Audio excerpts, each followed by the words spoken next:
What's going on, guys? Good day to good people. How you guys doing out there? It's starting to trouble me a little bit how the young people are being raised up, and sends me back to a quote that I heard Corey Holcomb make, and he said, "I don't ever, as an entrepreneur out here, I don't ever have to worry about not being able to make money as long as they have high schools open. As long as people are still graduating from school every year, I know that there's enough people out there that's been indoctrinated so that he will always be able to make money as an entrepreneur." And if you really think about that, that's like 1,000% true. Like, all of us are out here graduating from these schools. We leave with inadequate education. We may go to another school, a university or whatever, and we still have the same type of inadequacies. So we'll go out, we'll buy cars, we'll finance everything that we have, we'll finance liabilities, we will spend all of our money on fast food, and then we'll wonder why we don't have what rich people have, or we'll wonder why we don't have what successful people have. And the truth of the matter is that, yeah, while we were in school and while you were growing up, yeah, you were indoctrinated. You were indoctrinated to be a cog in the wheel, if you will. And in order for you to change that, you have to start thinking differently. It's painful to me how many times I'm speaking to children and I'm asking them, what do you know about stocks? What do you know about business? What do you know about crypto? And none of these things got to be the magic pill for these people. But at the end of the day, you have to have a plan with what you're trying to do. And it's just painful to me how many kids, when I'm talking to adults, how many adults have no clue about any of these things. These same things that everybody is saying that all the rich people are doing.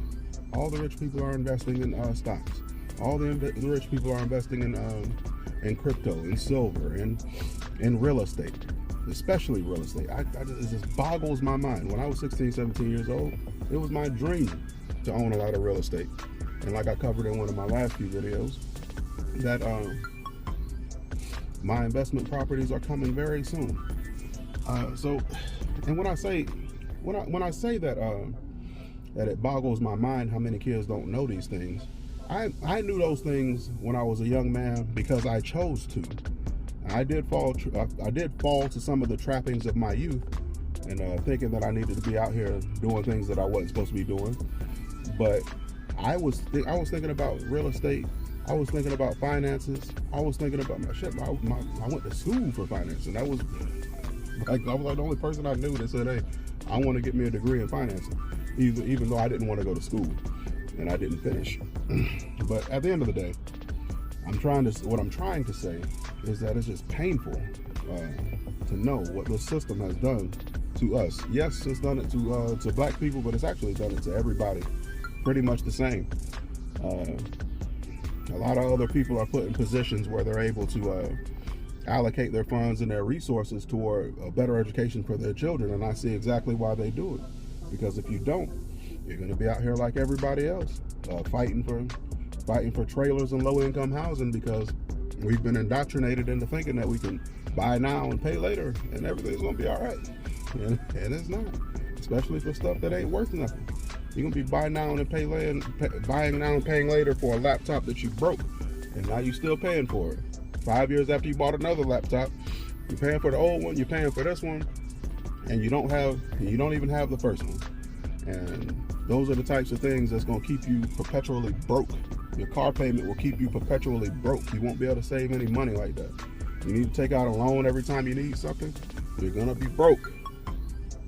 If you're taking out money for anything, it needs to be for investments only. If you're taking out any type of loan, it should be for assets only. And we got to get that through our heads. We got to start indoctrinating our children with these types of things from a younger age. They need to be reading books like Rich Dad, Poor Dad, developing more highly successful strategies and habits throughout their youth. And by the time that they're graduating, they should already have a stock portfolio. They should already have at least a business in mind that they want to start. At least a hand trade that can make them $100,000 a year if college doesn't work out for them the way they want it to, or to help them pay for it. You don't need debt for college, you can pay for it. But anyway, you guys, that's all I wanted to say. Go be great.